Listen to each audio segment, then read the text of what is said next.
Welcome to the TCM Challenge, a monthly movie review podcast where Matt and I challenge each other to watch some classic films. This month's movie is the 1931 version of Dr. Jekyll and Mr. Hyde. And I'm Matt in Buffalo. And I'm Matt in Arizona. That might be the only time that I manage Jekyll instead of how it's much more commonly known as Jekyll, by the You, way. even though as I was watching this movie, I looked it up, and apparently that is the way you really do pronounce it. But uh, I never have, and I probably won't during this recording. Yeah, it's amazing. The DVD I had of this, I also watched the commentary track or listened to the commentary track from the film historian. And right off the bat, he tells you it's Jekyll, and I'm never going to say Jekyll after this. And then the Yeah, expert on the movie says Jekyll over and over and over and over throughout it. Yeah, apparently there's even old interviews of Robert Louis Stevenson confirming it is Jekyll. And then this movie, and then I don't know where the break point was, which one of the 100 versions of this movie, or remakes of this exist where it made that switch. But this is about the only time I've ever heard it as Jekyll. But that's an aside. right. So before we jump into any more of the movie, we always start out with a recap of the choices that were available to us for this month. And they were The Smiling Detective, a comedy from 1931, same year. Dr. Jekyll and Mr. Hyde, see, I already did it. Tokyo Story, 1950s Japanese movie, which I was so close to picking. Mhm. Neptune's Daughter, and Pocketful of Miracles. And I settled on this one because it is such an important, I would say, historical movie. Because when we look at some of the movies from that time, this is the one that stuck out. I knew it mostly from the legend around the transformation scenes, and just knowing that this is around that same time of all the classic horror movies, where this was maybe a little bit more of the forgotten one compared to Frankenstein or Dracula, right? So I, Right. I I really wanted to single out this one. Uh, and then we always level set on what the movies were out at that time. So this is actually one of the ones that is now being reflected in awards and in the box office from 1932. So there's a few notable ones in there, but Dr. Jekyll and Mr. Hyde actually was the third highest box office for 1932. So this was a commercial and critical success at the time. But some of the other famous ones were Hell Divers, which I was familiar with, Grand Hotel, which was the Academy Award winner for Outstanding Production or Best Picture, as it was called back then, Right. and Tarzan, the Ape Man, right? So this is a pretty strong year early on, and I'm sure it's going to come up a fun time because this is that very narrow window of pre-code talkies. Yeah. I was researching that, and I thought I am familiar with the code. Obviously, we talked about it with last month's release and how that movie ended. I didn't know that there was a pre-code time, though. That's Yeah. just something that slipped my mind. I thought that that was something that had always been established when movies kind of went big, but apparently not. Yeah, so like if people aren't familiar with it, it's the Hayes Code. It had a more, Yeah. official title, right? I think it went actually in effect in about 1930, 31, something like that, but it wasn't ever really enforced until an office was made around the enforcement in like 1935. So Hmm. from the time where talkies became very popular in say 1929 to about 1935, there was a era where it's like you go back and watching this movie, wow, is this movie, I don't want to say sexy, but it's full of sex, right? Yeah, I was gonna say. I mean, obviously, when I watched it today, it's tame, Well, sure. less than tame compared to just today's standards. But I mean, I noticed that there were some shots in there that would have gotten under people's skin in 1932. And I actually did learn that apparently, I don't know if you read this or not, but there was a, this is, I watched the hour and 30-minute version of the film. That's what's available on Mhm. Amazon, and actually, that's longer than what the original release was. Well, there's a bit of history to this, right? So this is my research. I went into this also. Yeah, something that was almost destroyed. This It, movie, oh, I mean, yeah. So the original script was really pretty sensational with Doctor, Jekyll or Hyde killing cats and stomping on children and really being extra vicious. The level of censorship at that time reduced it to the version that we saw, and then the code, so it got released in the version that we're going to review, and then it got re-released in, say, 1939, 37, somewhere in there, where hmm at least 8 minutes of footage were removed. And it's not hard to pick out which ones when we get in, but it it was a pretty sensationalistic movie. And then when the Hays Code came in, the movies, it's that era of the curtains blow, right, where you had to do a lot more active hiding of it, where right. this is quite a bit more. I mean, it's never explicit by today's standard, but hmm it's pretty uh, raunchy, right? I It, mean, there's a no, full it's out naked explicit. woman in it. No, it's explicit for the time, Oh for yeah, sure. right. So I don't know. The first thing I kind of want to maybe start about or talking about with this one is, so last month we talked about where they won't believe me, how that was maybe an under directed movie, very just matter of fact. The script is just solid, the acting solid, the director doesn't have to make himself overly known in it. Oh Nelly, is that not the case in this one? This movie, Yeah. the guy is directing the shit out of this, just crazy. And because the Well, to the first shot, point where, yeah. Well, I'm sorry, I didn't mean to step on oh your no, moment, but I mean, the first shot is something that I didn't realize had predated stuff from the '60s. I'm of course familiar with it from a lot of stuff I watched in the '70s, but we actually start out this movie with a POV shot. and an extended one too, right? It's I starting almost out. thought I almost thought this movie was going to be like POV perspective because it stays on this kind of shot for so long. Yeah, I mean, it's gimmicky, as we'll like get to in a second, but it's the intent, and it has some intent to it. It's not just showing off per se, like a crazy long continuous shot like you'll see in like a lot of Netflix shows now, where it's cool. Don't get me wrong, but it's kind of Well, showing off. I mean, obviously, I'm familiar with it because the horror movies that I love from the '70s and '80s, use this a lot A in Halloween, extended shots. yeah, The opening of Halloween is I think 5 minutes of a continuous shot. right. Um, but I didn't realize that someone was doing it back in 1932. Yeah, and like I said, it's purposeful. It's meant to put you in the shoes of Jekyll, the good guy to begin with, to show you that he's the the everyman, the good man, the beyond good man, right? But it's a neat, like, you get some really weird, unsettling kind of close-up shots from the perspective of like actors staring like straight into the camera, into you, like just hmm peering into your soul, which I don't know if It's that really was the intent, but it was it's really unsettling. unsettling. Yeah, it, it Yes, very it very much is.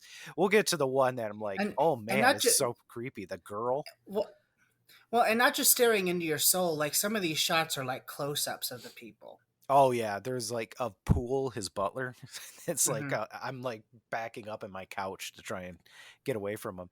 But it's following him around in his mansion, and then just like, this is where they're going to show you that this movie has some technical chops and like some gimmicks to it.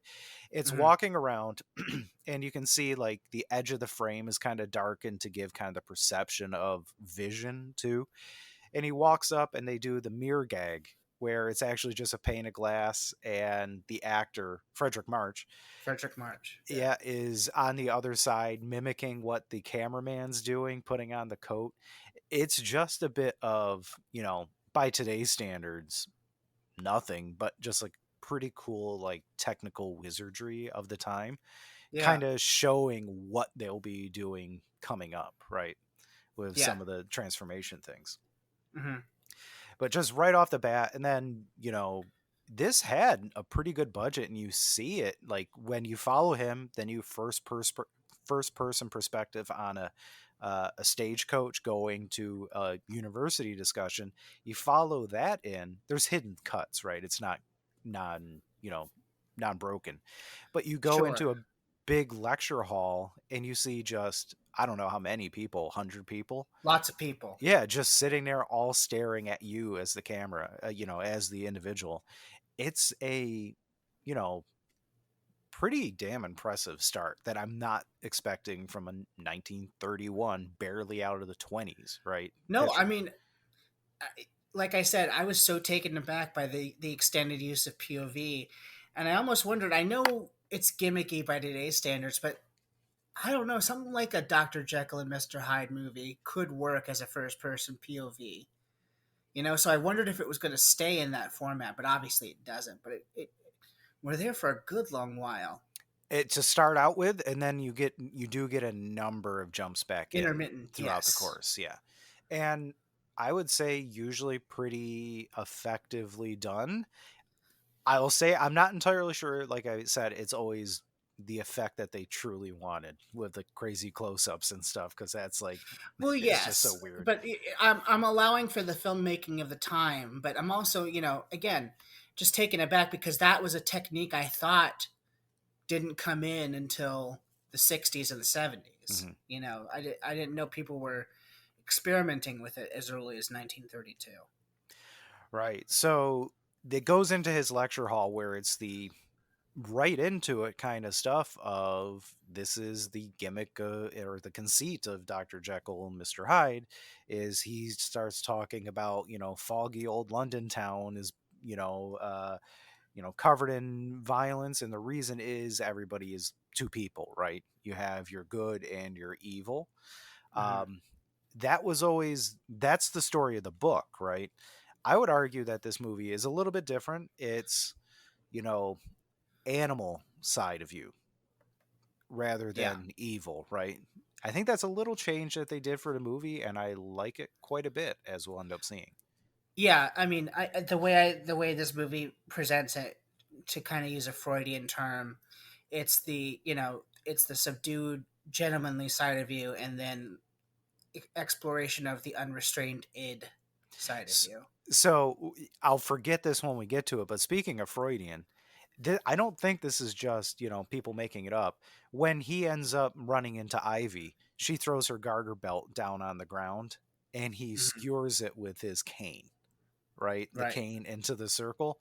Hmm. That's pretty Freudian, and apparently enough for the censors in Chicago to recognize that as Freudian and asked for or demanded that be edited out. That's interesting. I didn't pick up on that. That's cool.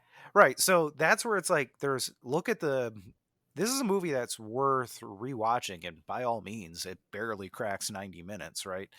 Hmm. Rewatch it. There's like look at all the statues, look at the artwork in behind. It's not subtle by any means, right? It's Freudian, a staff Hmm. going through a circle, right? It's not Hmm. subtle, but there is a whole bunch of this stuff going on. And then there's like genuine awesome little bits of acting that are worth rewatching too. But yeah, I mean, just immediately you can kind of see where I'm going with this. It's kind of, gushing with a lot of it. But the really unsettling part, the most unsettling part of the whole movie, quite frankly, to me, was when they're really laying it on thick of just how much of a saint Jekyll is, the doctor. Hmm. When you see him tending to, the elderly, and then this was straight out of, you know, Christ healing. The girl with, I can't walk, sir, and she has a cane, and he just like lays on the hand basically and tells her, it's all right, start walking, and then she miraculously starts walking. But then you cut to this is the most unsettling part of the movie, is straight into her, eye to eye into the camera of her just I can walk, sir, and just saying it like almost like he's a god. And it Yeah. goes on for forever. And I'm like, ugh, I'm not sure this is supposed to be as terrifying as it was, but it was. I don't know if this aged well or if this was meant to be weird, but boy, was it actually weird. Yeah, I didn't know exactly what to make of it. Now that you mentioned the Jesus allegory, it makes more sense now. But it just, you're right. It was. I don't want to say it was off putting because it wasn't. It was a way to develop character, but it was an offbeat way to develop character. Yeah, where it's like, again, this is one of those movies, like much like I said with the writing in They Won't Believe Me, like the I don't think you can attribute things to being accidents, right? That was just genuinely good writing, and you have to kind of interpret it assuming so. This one, I think so much stuff was put in here on, by intention. So when weird things are kind of around in it, I'm kind of stuck thinking, well, was that the intention? Or was it just one of the, there's always weird stuff from older movies, right? That's just like, oh, that's goofy.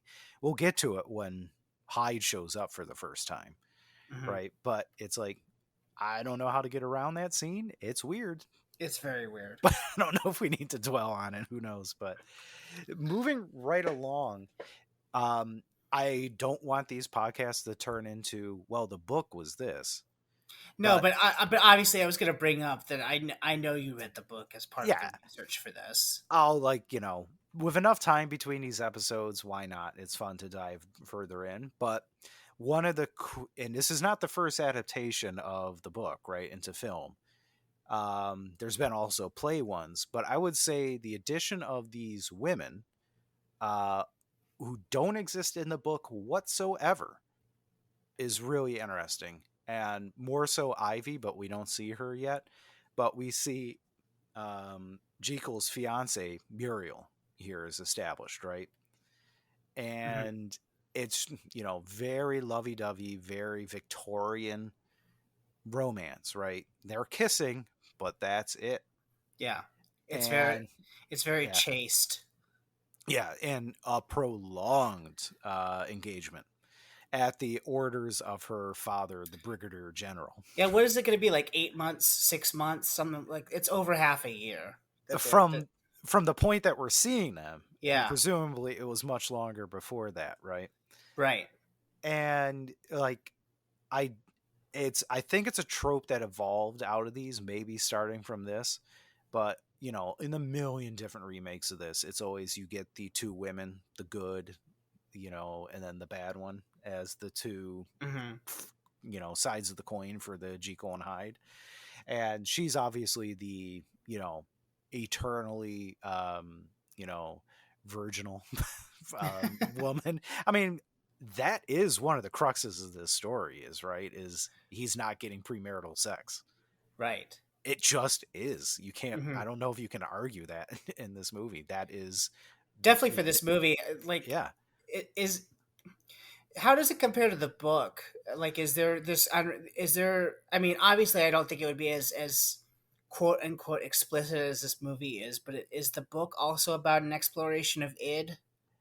It's hard to, well, so you don't see really what Hyde does in the book. Okay. It's told much more as a mystery, from like an outside perspective, and then you get it by flashback of his will, basically. By the way, people go read it. It's a short story. It's beautifully written. It's wonderful. I loved reading it. But in that, it's Hyde is much more good and evil, right, rather than just animalistic. And you don't see what he does. It's implied he goes off and does awful things, and that's Hmm. left for you to decide what. But what you see, the first thing you see of him is him trampling a kid and just like Wow. running over him and stomping him and kind of just woo, running off, right? Pretty much. Jeez. Right. So he's violent, to be sure, but that being written in the 1800s, you might not get, it's left for you to kind of put the pieces together what he's off doing. It's Hmm. probably a lot like this, right? But it's leaving it open to, he wants to go off and beat a homeless guy to death. You Uh, don't know. um, but putting it as clearly sex, in this in is, this, yes, yeah, it is interesting, right? yes. So I don't know, like Muriel is like not much of a character to her, I would say, No. right? Because she's the woman on the pedestal throughout this. Hmm. He's always pining after her. It's the woman that would make it's who he should be after. It's who he, at least Jekyll sort of wants. I mean, we can talk about that. I mean, sort of. I mean, he contemplates violence to try to get her early. He really wants her. Uh, this is the thing. It's a 1930s take on Victorian, you know, social upper class stuff. He wants sex. Jekyll Hmm. wants sex, and this movie is full of sex. Nobody can deny it. I'm sure. Try as you may, I'll argue. He just wants to have sex with somebody. He's constrained Well, by the social class at the time. right, and of course, I was gonna say like he they use a lot of flowery, Romeo and Juliet esque language about how they want to be together and this, that, and the other thing. But it's clearly sex. You're And to right. be fair, she wants it too, Yeah. right? But she's living with her brigadier general, British father, who's not going to allow it until the next anniversary of his wedding, right? Hmm. So, Right. whatever. So it's putting him up there as this saintly guy who can heal everybody who just wants to have sex, Yeah. right? So, like, moving right along. I mean, But this is again, a to the point where he's contemplating being violent over it. I mean, he has a line after he confronts the general for the first time, and general tells him to piss off. That something to the effect of "It's a pity I didn't strangle the old walrus" or something like that. that's a good point, right? It's so that's what you end up Now getting to. they pass it off in jest, but I caught that line and I remembered it. Good. That kind of that passed me up because that's one of the questions I want to ask is like the timing of when he takes the potion to turn into Hyde first. Of how much is that, the willing I'm wanting this, right? Hmm. Rather than the experimental I'm just exploring science kind of the thing, right? It's there's actual character here, Right, right? So, okay, he has, I'm going to not use the dirty language, but he's wanting it and not getting right. anything. Oh yeah, He's going now out with Dr. Langdon, one of his friends, peripheral character in this. They're Lanyon. they're in their full, top hat and tails, right, out Hmm. on the town, and they pass a seedy part of town, and we're Soho. yeah, well, I mean, it's maybe below that. I mean, inside of her apartment is quite a bit nicer than it suggests on the Hmm. outside, but it's bars, big tenement type of an apartment, and we're introduced to Ivy Pearson, Hmm. Miriam Hopkins in this. Right. The highlight of the movie, I might Yes, suggest, I do right? think she. No disrespect to Frederick March, but I do think she gives the best performance. I think for a guy who ends up in essentially monkey makeup for a third Hmm. of the movie, she steals the show, Yeah. right? And that's saying something, right? So we're introduced to her being basically beat up by one of her Johns. Yeah, I mean, we kind of established later she's like a lounge singer slash call girl. I guess that we would call her that. I would maybe go call girl Pro, slash lounge singer, pro, maybe bordering on prostitute, but right? So I honestly don't know if it's in the film, but like when at one point one of the old ladies is talking about either Jekyll or Hyde visiting her later on and says it's one of Ivy's blanks, meaning one of her men or her Johns, right? hmm, So it's not hmm, the only gentleman caller going in there, no, right? no, So basically, Jekyll, you know, stops this altercation, rescues her, carries her to bed, up to her, surprisingly very nice apartment after outside the seedy place.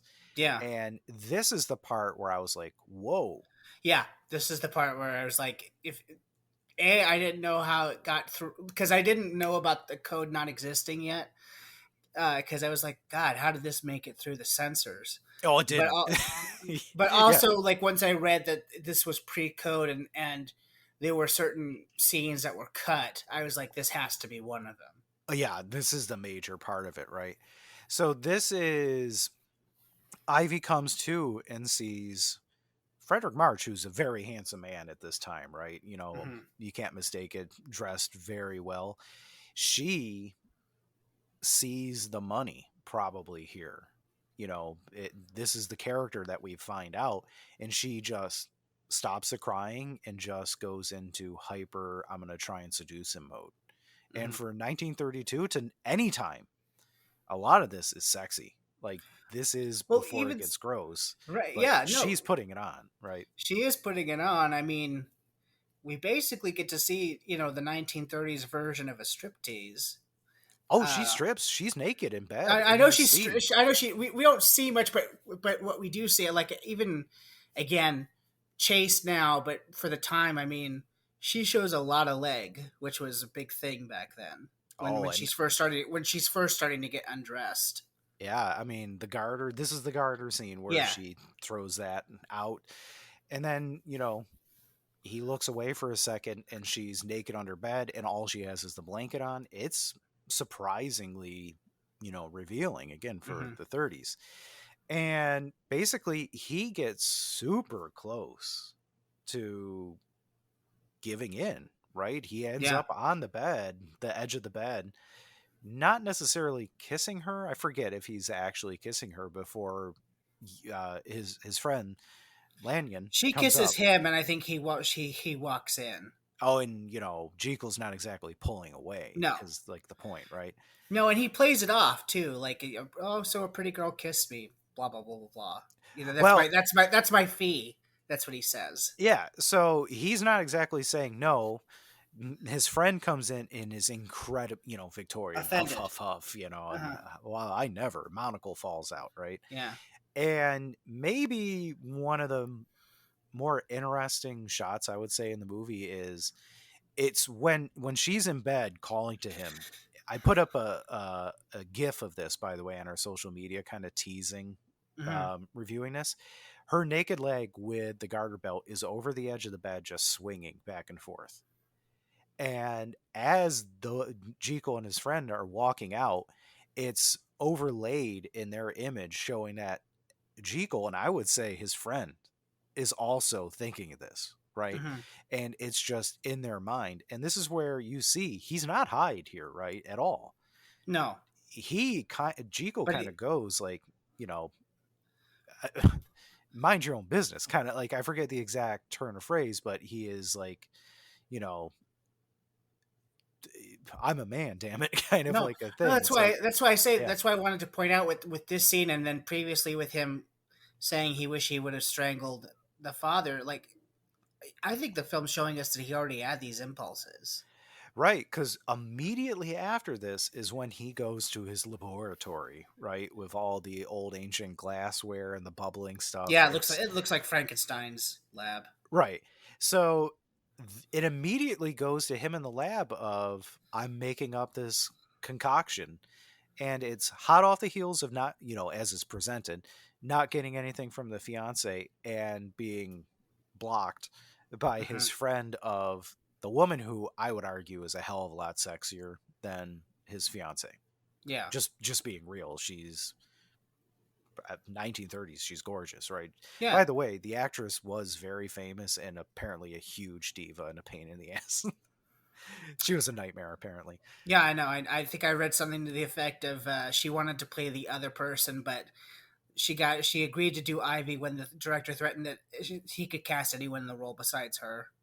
Right. And she's like one of those classic stars where it's like she would always keep rotating in the picture to make sure all of her co-stars had their back to the camera Hmm. as to nobody upstage her. I mean, Steve McQueen, Brad Pitt do that in modern Oh movies. I yeah. always like that. It's hilarious to me. No, I mean, diva or not, I mean, she does get the best performance. So Oh what do yeah, I and know?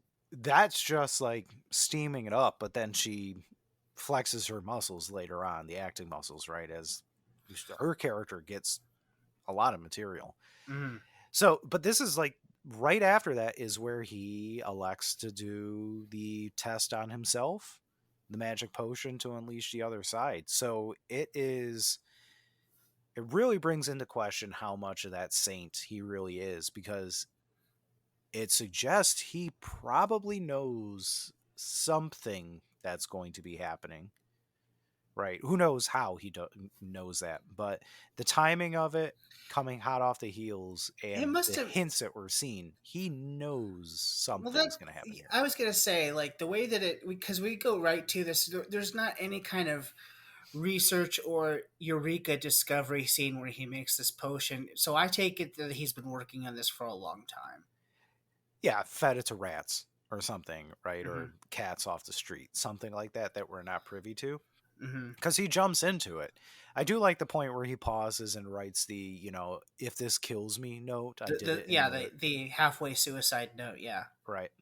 So he drinks it, and then we get the big, you know, showstopper moment of the movie, right? This is the part that history kind of remembers from it, is you get, it's an impressive effect to this day, an in camera partial transformation of Jekyll into Hyde.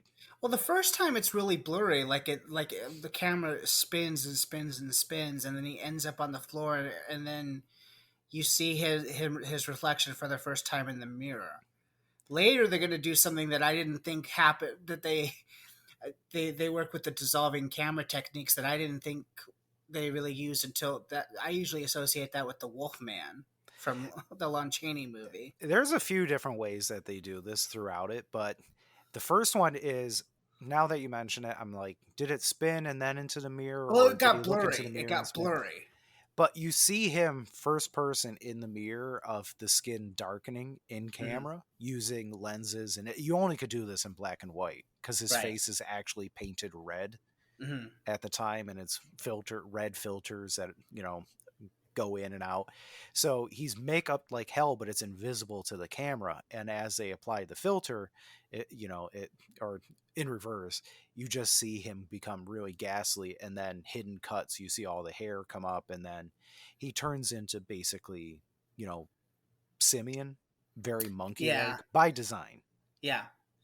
I was gonna say, is that the way it's described in the book? And because that's the what that we always talk about how usually with movies you have to give them one or two gimmies. This was mine because I mean he goes out in public looking like this and he doesn't look human. So I Right. mean, Yeah, the book is interesting because he makes a point of not describing him too well, and basically says he shrinks in size to suggest that the bad is always smaller than somebody.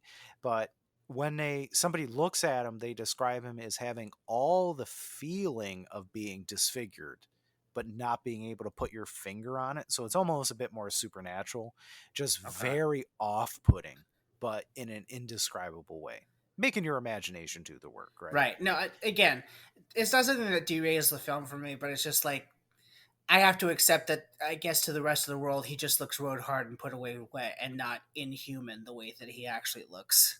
Well, people do react to him harshly every time they see him, so it's like, ugh, at the minimum. But I was just wondering, like, when he comes out, like, he's pretty unrecognizable, the amount of Yeah. makeup they put on Oh him. And yeah. No. Yeah. It's a real transformation. I had to confirm that it was even in March still. Like, I was wondering if they put it Oh in, no, like, it's him. yeah, oh yeah. But I was wondering if they got somebody who's 6 inches shorter and put him in this monkey makeup, And right? I mean, and he commits. The whole body language changes. Yeah, that's my point. I'm like that, and I think he won in this, right? The Academy Award, the If first, he or didn't, he was nominated. I'm sure. I think I remember reading that. Yeah. right, and like the last horror person to win an Oscar until like Silence of the Lambs or Right. something insane like Yeah. that. So yeah, it's unrecognizable. But I was wondering if it is a, he's going out there, right, and it's very, oh, pantomimey, like a lot of weird breathing and jumping Hissing. about. Did you get like a funny vibe from it, or you know Do you think it aged well? How it came off during that first Um, transformation? I admire a lot of it, and what I think saves it for me is Frederick March committing to the transformation. When Oh you yeah, watch he's it all back, in. when you watch it back now, obviously it. I mean, this was back at a time where a lot of these early movies, especially the early talkie movies, they played like plays on film, where the performances are so big that you're still like performing to the back of the theater, but Hmm. in a movie, which is always awkward. That said, I think his performance is good. I mean, it's over the top, but I just chalk that up to the time.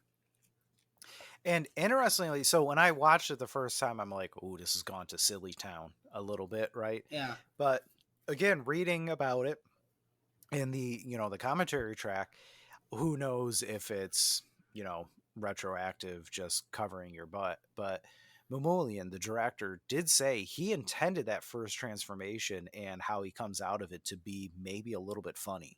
That you immediately find out is not the case, but That's the other thing I was going to say is that obviously I know that, when you make movies, you don't necessarily shoot in sequence. But after this first transformation, he settles down into the role of Hyde. Like it's not mhm. this campy the full time he's Hyde. Like he settles in. But apparently that was the design because it was Mm. supposed to be this feral thing unleashed, right? Very, childlike's not right, but this thing being No, it's the released for the breakthrough. first It's time. yeah, it's the breakthrough moment of the id for the Right, and he first time. goes free, right? Like very over the top free, like or Yeah, freedom yeah, or yeah. something like that. Right? So it's meant to be him kind of like over like even more over the top kind of joyous release, Hmm, which hmm. they said it's not, you know, unintentional to be kind of a little bit funny. But then as he settles in and starts, the character Hyde realizes what he now has the freedom to do, you quickly find out it's not so funny. No. But there are points where it still is funny. Well, like when he's in Ivy's apartment and trips over the bear rug and then growls at it and kicks it. Hmm. It's still kind of funny, Oh yeah. right? There are parts where I laugh, but I admire the commitment. Right. That's what I'm hanging on to. So again, with the subtleties, I forget if it's this part, but he transforms, right, and heads out. Is this where it's his like very clear baptism in the rain, or is that another Yeah. part? No, I think that's this part. Right. So again, pretty, kind of hit you over the head with it, not subtle, but again, it's trying to do stuff right. It's pretty fun to kind of look at stuff, and immediately goes and tracks down Champagne Ivy, or what was her Well, name? that's the thing, though. I thought it was on the second transformation that he goes to track down Champagne Ivy because there's two voluntary transformations and then there are two involuntary transformations. Well, it's the immediate one is he transforms, and then Poole comes to check on him, and he goes back Right. really quickly, right? Right. And Hyde goes back, he'll transform back in self-interest, Right. right, which suggests that he's Hyde will talk poorly of Jekyll, but he knows he can go back into him to be defended by him, Hmm. right? So it really immediately it questions how separate these two people are. You're obviously meant to eventually know that they're not, but it's kind of putting it in there right away. So he makes that transformation, but I would say pretty quickly goes to see Yes. Ivy, right? Yes. Goes to her at this nightclub, you know. Well, tries to find her at the apartment first and then goes to the nightclub. Oh, Yeah. true. And that's where he harasses the old lady by sticking the cane up through the steps into her legs and stuff, Yeah. just Yeah. really real cretin behavior, of course.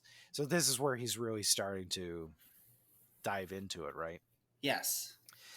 Goes to this nightclub, which I suppose we're supposed to think that it's pretty seedy, but it's by today's standards, it's still pretty awesome and classy. It's got singers and dancing women who are not all that bawdy or anything like that, No.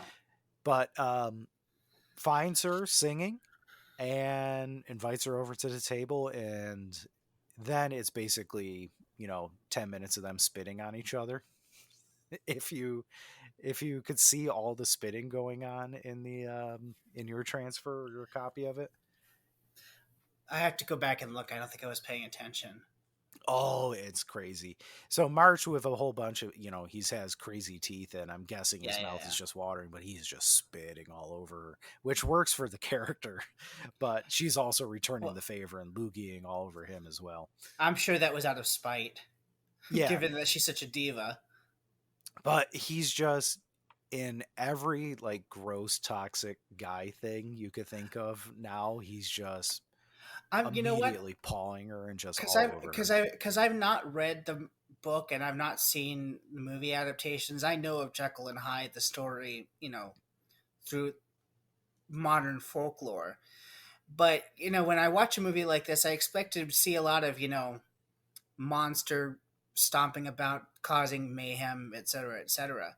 I was not prepared for psychological warfare slash sexual assault.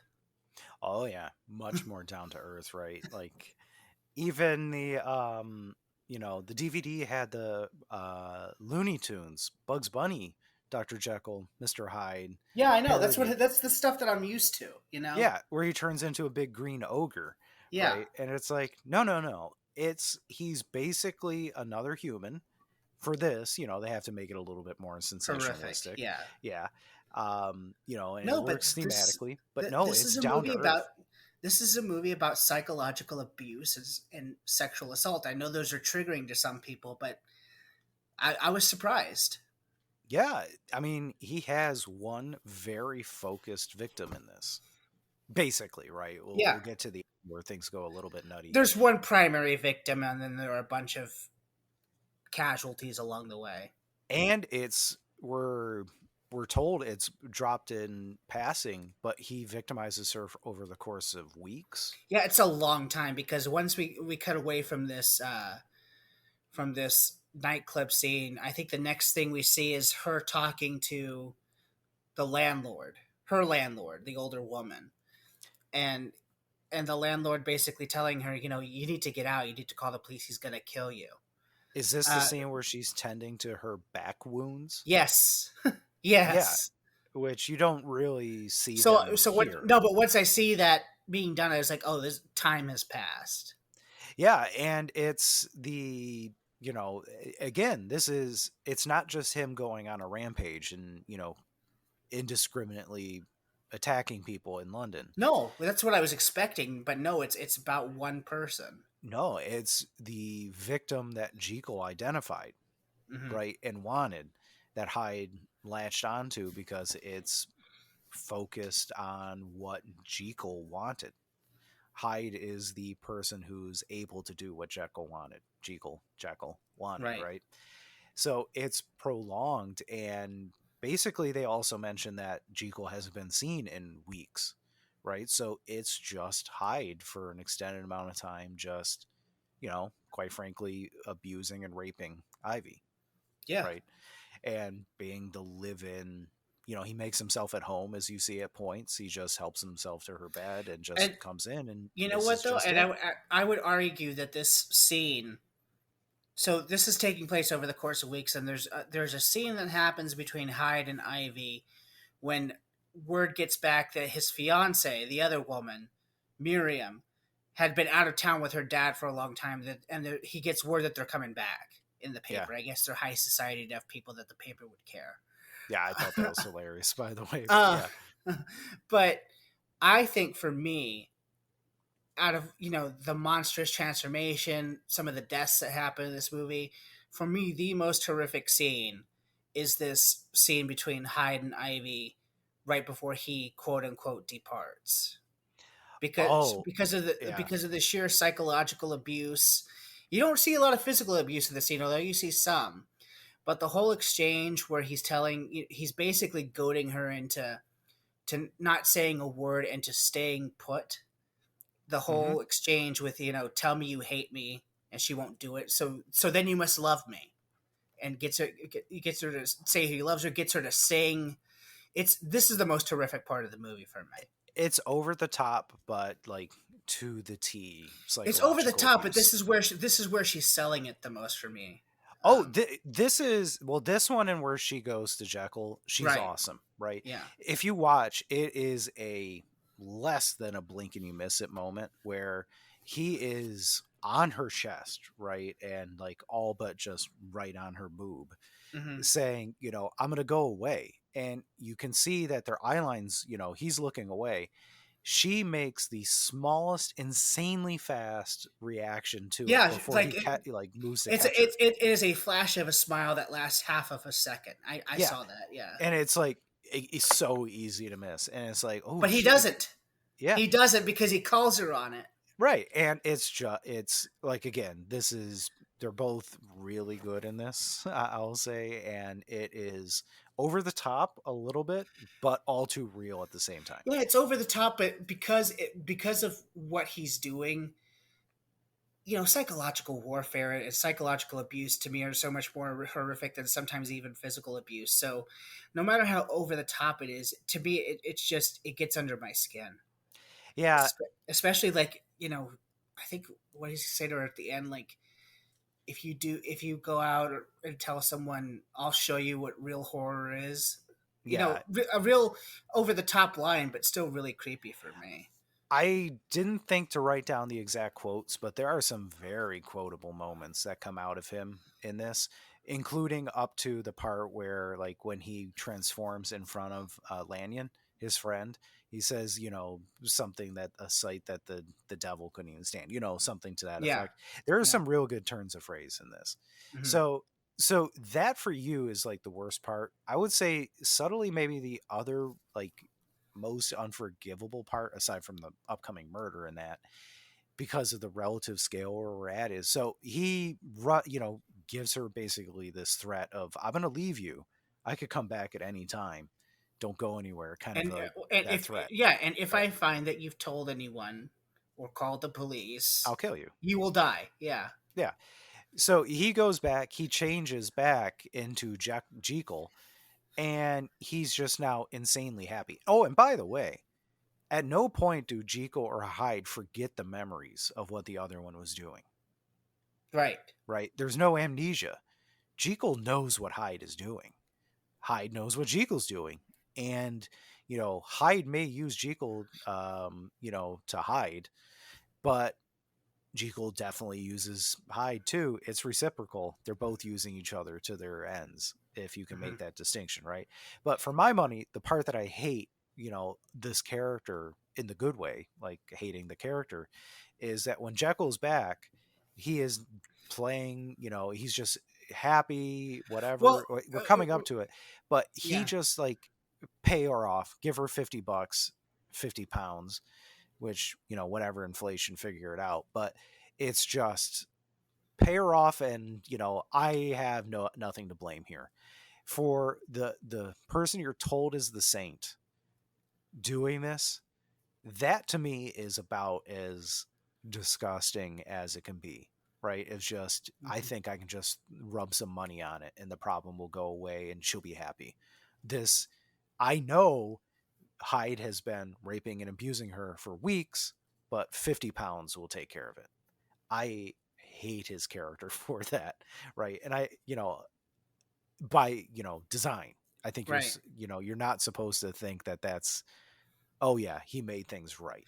Well, he No. can't be. I mean, because you're right. Once he transforms back, he goes to see the fiance again, convinces her and the Right. father to move up the wedding, and so having just had this experience as Hyde with unrestrained id, having achieved his sort of manipulation of his fiance and the father, he's on cloud nine at this point. And you're right; it's really kind of disturbing to see. It's not until Ivy comes to thank him for the money that it interrupts his endless bliss. Right. So they're, kind of conflated a couple scenes there, but yeah. So pay her off. Then he's going to be super happy with the advanced wedding because he's now going to have sex as Dr. Jekyll. Not for nothing. That's what it Mhm. is. he had, when you're super happy, of course we sit down and play terrifying music on the organ, right? Yeah. um, Only to be interrupted by Ivy, where this is, I mean, she has any number of great scenes, but she comes in to thank him, doesn't know that her benefactor is the guy who saved her that one night, right? She, who could think you put all these pieces together?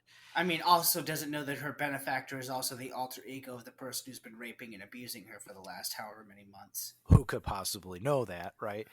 And this is where she comes to him just incredibly vulnerable Hmm. and basically says, I was Has a good at, breakdown. yeah, Has a breaks down breakdown. in front of him and, takes the money out of her, bra, right? Hmm. Just sex in this movie. And just basically is propositioning him again, just in a much more horribly broken state. Like, Well, say I what mean, you she, will I about the mean, first she, time. and it's this conflation of sex and horror because you're right. I mean, at several points during this breakdown, she has the line, and I think she means it, both in the physical and non-physical way. I will do anything for you. Oh yeah, I mean, it's, you know, the intention is clear. I was good enough for you once. Why can't I be good enough for you again? No, but just to make Hyde go away, she keeps repeating the line, "I will do anything. I will Yeah, do anything. anything, anything, and just the I'll be your added, slave." I think she says at one point. right, and the added horror of she's throwing herself at the victim again, right? Like the people returning back to their abuser. She Hmm. doesn't know that. That's the No. horror twist on top of all this, but it's just that added, torture to that character. And just the acting on March as she throws herself to the ground in front of him, right? And just his look of like, yeah, he's the body of Jekyll right now, but the way that he is pawing at her head, soothing her, but that's equal parts like not soothing patting, Hmm. I would kind of say. It's him hovering at the edge of crossing a line as Jekyll as well. Yeah, but this is really the first time that he's actually had to come face to face with some form of guilt. Like, I know he's not a redeemable character, but he was able to put it out of sight, out of mind, pay her off, not having to think about it. And Oh, this is which the first is, time he's having to think about it. you're totally right. I mean, that's total bullshit, right? Because he knows what he's doing, and it's that mechanism of I'll throw money at it and then I'll No, be out of sight, fine. out of So mind. yeah, Yeah, right. So it's just bullshit compartmentalizing and rationalization stuff, he can't do that with her breaking down in front of him.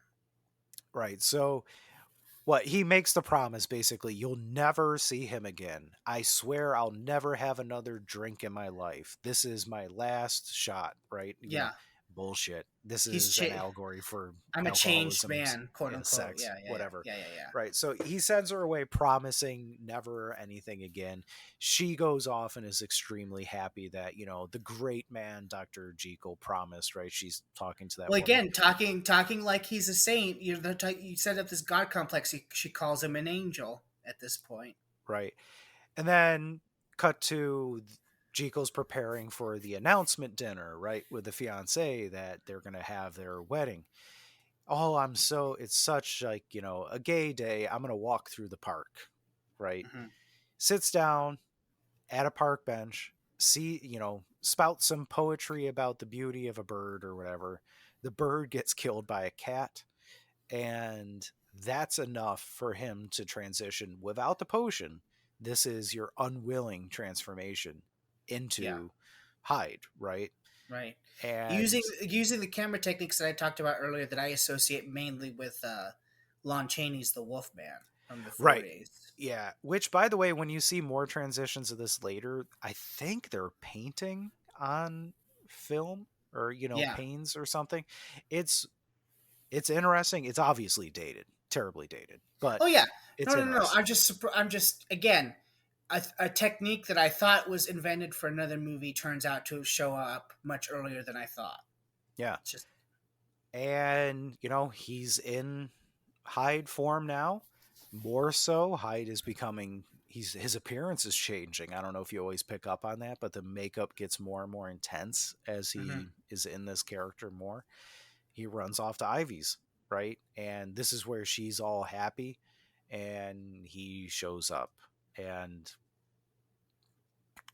sees through on his threat, right? I mean, Yeah. it's implied sexual violence, but he just proceeds to taunt her, right? He prolongs it and then strangles her and Strangles her. kills her, right? Yeah. And there you go. It's the And yet, inevitable conclusion of an abusive relationship, right? yeah, no, and it's again horrific, super tragic. I don't know why though. It didn't unnerve me as much as the abuse scene from earlier, but it's still pretty. It's still good, but Well, this goes a bit more into like, well, it's more straightforward horror, mm-hmm. right? I would kind of argue maybe that a little bit less subtle. I mean, you're seeing interesting statues and artwork in the background, but it's pretty straightforward that he's going to kill her. You know, police show up and we have a bit of an action scene of stunt double, you know, Mm-hmm. kind of running around. And this is where he tries to run back to his house. Poole, his butler, doesn't recognize him, won't let him in. He needs to turn back into Well, Jekyll and to hide. it just so happened too that he told that butler, "Don't let anyone use this back door. I'm not going to need to use this back door anymore. Take the key Well, that was always the back door that to Jekyll the or lab." Yeah, Hyde would yeah, hide in and out of, right? Sneak in and out yeah. of. So this is where he enlists his friend Langdon, or, you know, Hyde goes off and pretends and writes a note, blah, blah, blah. There's a little bit of rigmarole Has there. enough, and again, this confirms your point about how not only is one of them are they both aware of each other, but They're it's not a actively complete. using each other. They're using each other because he has the Yeah. enough sense to have nice penmanship and write the same and address himself as Jekyll. Yeah. I mean, that's the thing. Hyde is not just the animal brute, it's a thinking, manipulating Right. person as well, right? So gets Lanyon to get the drugs, blah blah blah. Lanyon won't just give him the potion. He holds him at gunpoint, thinking Hyde has Jekyll, kidnapped Kidnapped. or something, right? And this is where Hyde goes, damn you, I'll show you, and changes back to Jekyll in front of him, right? Just incontrovertible, like, oh my god, everything you talked about earlier is true, wow, kind of a thing, right? And basically it's a little bit of like, setting up the final, Yeah. twist, more or less. Not a ton comes from this per se, but it's him realizing he's not able to control this anymore. No, and basically Lanyon is the one that tells him, you know, you're damned. You messed with nature. You defied God, quote unquote. Yeah, I would say, yeah, you're right. He's a bit more of the conscience of Right. this, right? So, but And it does. it basically says, there's only one end game to this. Wow, he's right. But this pretty much, you know, Jekyll now knows he can't control this, so he goes to call off the wedding with Muriel, which is pretty okay by the brigadier generals, right? Idea he Well, got stood up at this, Brigadier General wants nothing to do with him after they stood him up that one night. right? And was You know, always pretty on the fence with him to begin with. won't even address him. Walks off in a huff. Right. So you get the again, kind of going back to the very romantic Victorian floral language of the breakup. Very stagey, kind of Mm-hmm. theatrical kind of a thing. He leaves, goes back to look at her, and again spontaneously changes into Hyde Mm-hmm. and sees this person who was denied to him and Jekyll. And again, it is what it is. They do a shot looking at Muriel's ankle up through her body from Hyde's, basically his perspective. He has Right. every intention of Raping her. raping Yeah. her Yeah. too, right? Only for the brigadier to show up. Scuffles ensue. Presumably, he kills the Oh yeah, brigadier. he beats his head in with the staff. Yeah, breaks it, which is what is in the What books, gives him right? away? right, and he hits he hits people with that staff, same type of thing. That's pretty closely lifted from the book. Mm. Runs off, gets back to his place, and you know um, transforms back into. Police are now chasing him. Once again, goes back into Jekyll. Jekyll and Hyde are indistinguishable now, right? And Basically, is about to get away with it again, except for the fact that Lanyon comes in. right? We have a nice streak of 3 for 3 movies about are people going to get away with it in the end or not. By Yeah, the way, it's a weird trend we have, and a lot of sex throughout all of them. yeah. I don't know if that's me projecting, but it is. Um, and haha, he went out the back door, only for Lanyon to come in and go, "No, that's still the That's guy," him. right? Hmm. And That's your then, man. one more transition. You know, a little bit of chaos running around, stuntman doing some crazy 1930s jumping And around again, railings you're kind of right. stuff. You're right. Each time the transformation happens, now that we're this late in the game, it's gotten more and more grotesque. I mean, his face almost looks like it's falling off at this point. Right. And apparently this is the makeup that they claim almost disfigured Frederick March. Like I Hmm. always wonder about how much of these stories are old Hollywood apocryphal, but supposedly he landed in the hospital after these makeups. Not enough not to thank apparently the makeup artist at his acceptance speech in the Oscars. I remember that. So Hmm. probably wasn't that bad.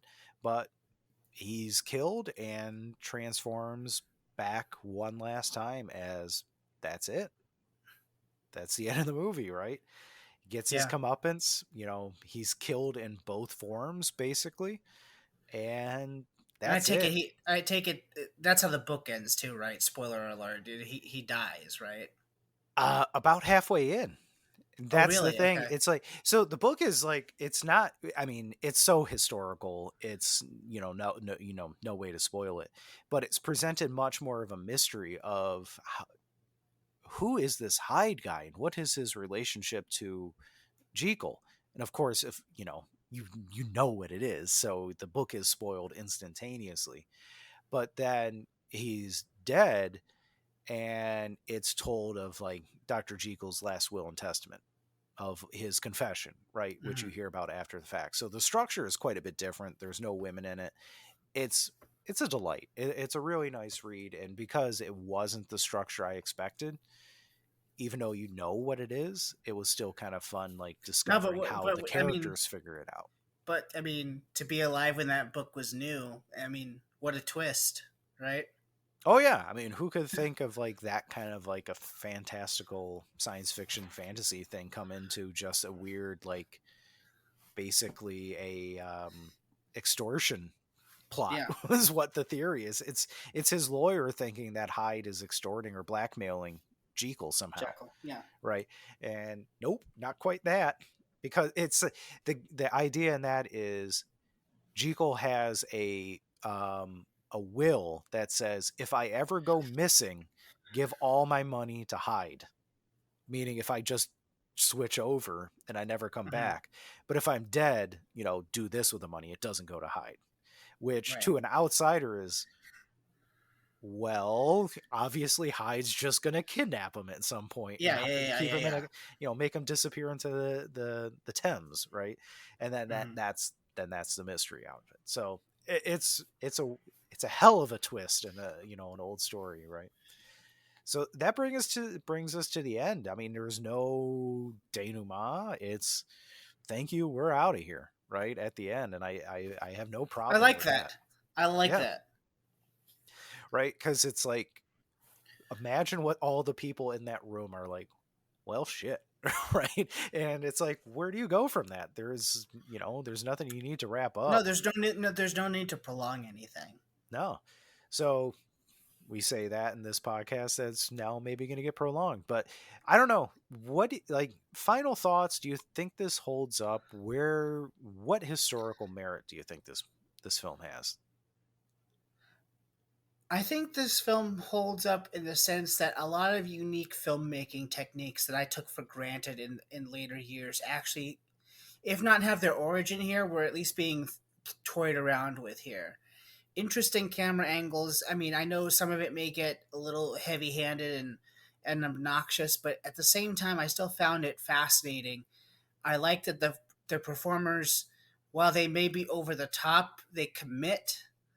And for a movie that's made in 1932, again, to deal with, I got a very different kind of horror than what I was expecting, just from the lexicon of what the Jekyll and Hyde story is. Again, I was expecting a monster movie. Um, but to have it be this sexual repressed id, and dealing with psychological abuse and rape, um, and things that, movies were barely touched now, I didn't think would never be touched in 1932. I think it's fascinating. So I would say it holds up in the sense that I think it's a movie ahead of its time in a lot of different ways. Maybe not the effects, maybe not the over the topness of some of the performances, but in what it tries to do. Yeah, I gotta agree. Like, as long as you don't get hung up on dated special effects and they can be a little But bit goofy, look at them as yeah, the historical curio of that was crazy for the and time, I right? and I already had committed to that. Even doing this podcast, I know things are going to look different. Right. I had So already accepted that. if you can get over that and maybe that first impulse of laughing and not taking Hyde seriously after his first transition, like if you can get past that, like I said, it benefits greatly from that narrow window of pre-code content because it's a very adult film. It's got some incredibly historic, storylines that are as relevant as they are today, or relevant then as they are today. It doesn't age all that badly with the acting too much, Hmm. right? And certainly, like Ivy is a well developed tragic character, right? Like I always argue, it's okay to have people depicted as victims. It's People are victims in real life. It's fair to show that. And she was a real character that just had a horrible, outcome. And Frederick March was good, really good in both roles, and you can see it, blending in between. The writing was good, the direction was pretty bonkers, but good. So yeah, it holds up quite well, I would say. This isn't just like it wasn't a slog to get through. It's worth like two viewings because it has enough depth, I would say. And yeah, this was a really fun viewing for me. Pick up the DVD. It has a good Bugs Bunny cartoon and a very I informative just find that track it's on it. so, it's hilarious. I mean, it's the, is it the Jekyll and Hyde one Of course, cartoon? yeah, Yeah, yeah. Where he's holding Jekyll's hand as he's transforming back and forth between the green brute. Yeah. I just find it funny that they put the cartoon on this movie Oh about yeah. rape and psychological abuse. Yeah, I was kind of wondering, like, was this shown during it? No, that couldn't be the case, and it No, there's wasn't. no Right? way The to, timeline because doesn't.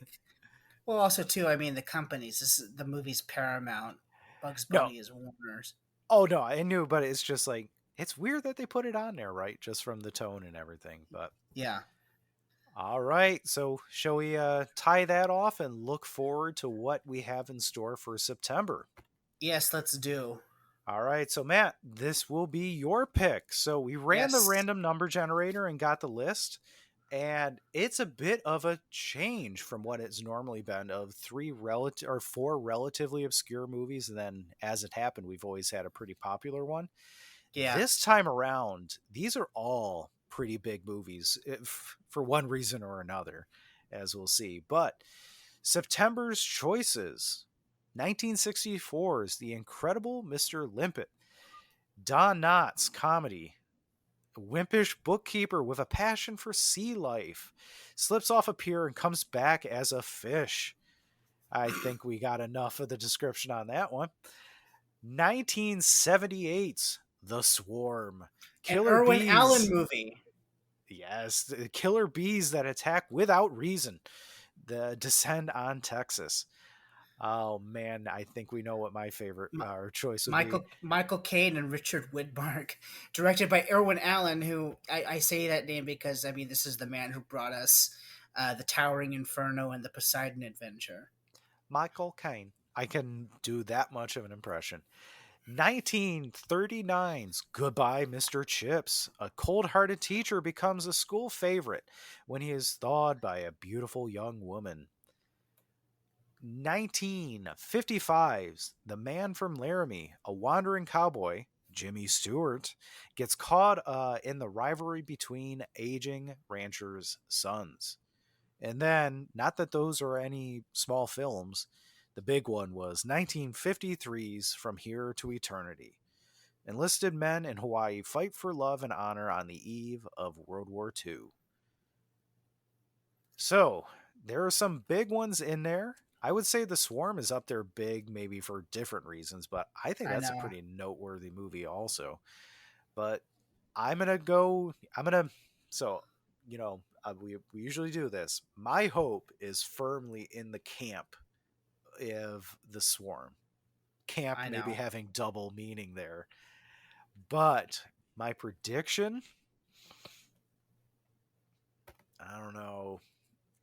I was going to go From Here to Eternity as my prediction for you for no real reason, but you showed some hand in knowing some director and actors there I beforehand. mean, So, I'm a movie buff, so I just know things anyway.